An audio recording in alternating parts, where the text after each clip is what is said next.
Friends, good morning. आप लोग कैसे हैं? आशा करते हैं अच्छे ही होंगे, अपनी अपनी ज़िंदगी में स्वस्थ और मस्त होंगे। आप लोगों की दुआ से मैं भी अच्छी हूँ।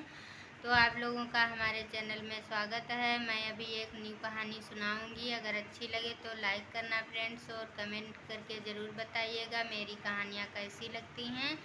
तो आप लोग कहानी को पूरा सुनिएगा, तभी आनंद आएगा, और अच्छी लगे तभी लाइक करना। तो फ्रेंड्स, सीमा के दो ननद थी। एक का नाम बबली और दूसरी का नाम बंटी था। सीमा दिन भर अकेले काम करती रहती थी और वो दोनों 12वीं पास करके घर में आराम से बैठी थी। वो कुछ भी काम धंधा नहीं करती थी। सीमा दिन भर घर का काम, रसोई का काम सब कुछ किया करती थी। और तभी उसकी सास एक दिन आई और देखने लगी तो उसकी दोनों लड़कियां सो रही थी। तो वो कहने लगी, देखो ये दोनों 12वीं पास करके कैसे आराम कर रही हैं, और सीमा बहू अकेले घर का काम कर रही है। ये नहीं कहती हैं कुछ थोड़ा बहुत हाथ बटा दें। तो सीमा कुछ भी नहीं बोलती थी। वो बहुत सीधी साधी थी और बेचारी दिन भर अकेले काम किया करती थी। तभी उनकी सास कहने लगी, सीमा बहू आज खाने में क्या बनाया है? तो सीमा ने कहा, बैंगन का भरता और चने की दाल और रोटी और चावल बनाया है मैंने। तो उसकी सास कहने लगी, ठीक है। तभी उसकी ननद बंटी कहने लगी, भाभी जी मेरे लिए थोड़ी सी पूड़ियाँ निकाल देना, मुझे भरता और पूड़ी बहुत पसंद है। तभी उसकी छोटी ननद जो बबली थी वो भी कहने लगी, भाभी जी मेरे लिए थोड़ा सा रायता डाल देना, मुझे रायता बहुत पसंद है। यह सब सुनकर सीमा को बहुत गुस्सा आता था और कहने लगी, पहले तुम दोनों उठो और नहा धो लो, फिर बाद में दोपहर का खाना और नाश्ता साथ ही में कर लेना, क्योंकि 12-1 बजने वाला है। तुम दोनों अभी सो रही हो।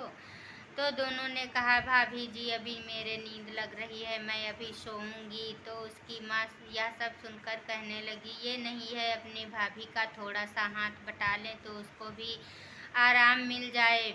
सीमा चाहती तो एक नौकर भी लगा लेती, लेकिन सीमा नहीं नौकर को रखना चाहती थी, क्योंकि उसको अपना काम खुद करने का बड़ा शौक था। वो दिन भर काम किया करती थी। इसी तरह से एक दिन सीमा की तबीयत बहुत खराब हो गई। तो उसकी सास ने पूरा खाना बनाया और अपनी दोनों लड़कियों से कहने लगी, बबली बंटी, सीमा बहू की आज तबीयत बहुत खराब है, तो इसलिए मैंने खाना बना के रख दिया है, और तुम दोनों घर का काम सारा कर लेना, साफ सफाई, झाड़ू पोछा और बर्तन सब कुछ कर लेना। उसकी दोनों ननद कहने लगी, ठीक है माँ जी। और इसके बाद में दोनों एक दूसरे से कहने लगी, चलो काम कर लिया जाए। तभी बबली कहती थी, नहीं अभी थोड़ा आराम और कर लो, फिर काम कर लेंगे। और बंटी भी यही कहती थी। तो बबली ने कहा, चलो बंटी तुम झाड़ू लगाकर पोछा करो, मैं बर्तन धुल लेती हूँ। तो बंटी ने कहा, ठीक है अभी लगा लेती हूँ। और बबली क्या किया, वो कहने लगी, चलिए तुम जब तक झाड़ू लगाती हो तो पंखा वैसे भी बंद करती हो, मैं थोड़ा आराम कर लेती हूँ। दोनों यही सब किया करती थी और पूरा दिन निकल गया। उसने कुछ भी नहीं किया घर में, ना तो झाड़ू पोछा और ना बर्तन। सीमा की तबीयत थोड़ा ठीक हुई। सीमा उठकर झाड़ू पोछा और बर्तन साफ सफाई करने लगी। तभी सीमा कहने लगी, तुम दोनों उठ जाइए, और चद्दर बहुत गंदी है तो हम कपड़े धुलने जा रहे हैं, चद्दर भी धुल देंगे, दे दो। वो दोनों कहने लगी, नहीं भाभी तुम चद्दर नहीं धुलो, मैं बाद में उठूँगी, अभी नहीं उठूँगी, मेरे थोड़ी सी नींद लग रही है। दोनों भाभी से लड़ने के लिए तैयार हो गई और कहने लगी, ये भाभी मेरे ऊपर तो जलती हैं, क्योंकि मैं कुछ काम नहीं करती हूँ, इसलिए। तब तक उसका भैया आ गया और अपने भाई से कहने लगी, भाई मुझे अभी मोबाइल दिला दो, और आपने कहा था कि तुम दोनों जब 12वीं पास कर लोगी तो मोबाइल दिलाएंगे, मुझे आज ही मोबाइल चाहिए। उसका भाई बोला, अभी थोड़ा रुक जाइए, लेकिन दोनों ने जिद कर दिया। तभी उसकी भाभी ने अपने पुराने कड़े जो थे उनको दिया और कहने लगी कि जाओ तुम इनको बेच करके अभी मोबाइल लाना, और वो दोनों गुस्से में खाना नहीं खाया। तो यह सब देखकर सीमा को चिंता हुई और अपने कंगन बेचने के लिए कहा। वो उसका भाई कंगन लेकर सुनार के पास गया और बेच करके 2 मोबाइल ले आया, और वो बबली बंटी दोनों दिन भर मोबाइल देखा करती थी, कुछ भी नहीं हाथ बटाती थी। इसी तरह से एक दिन उसकी भाभी कहने लगी कि तुम दोनों लोग बहुत मोबाइल देखती हो। तभी बबली बंटी कहने लगी, हाँ तुम्हारे भैया ने तो तुम्हें फ़ोन दिलाया नहीं है, हम दोनों के पास मोबाइल है तो इसलिए तुमको जलन हो रही है, और मेरे भाई ने तो दिलाया है।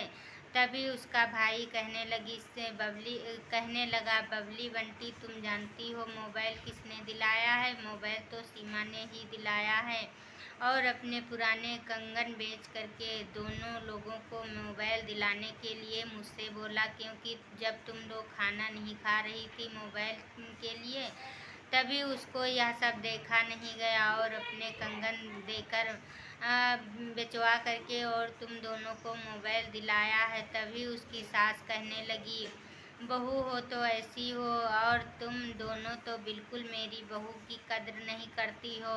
इसी तरह से तुम अपनी ससुराल जाओगी तो तुम भी इसी तरह से परेशान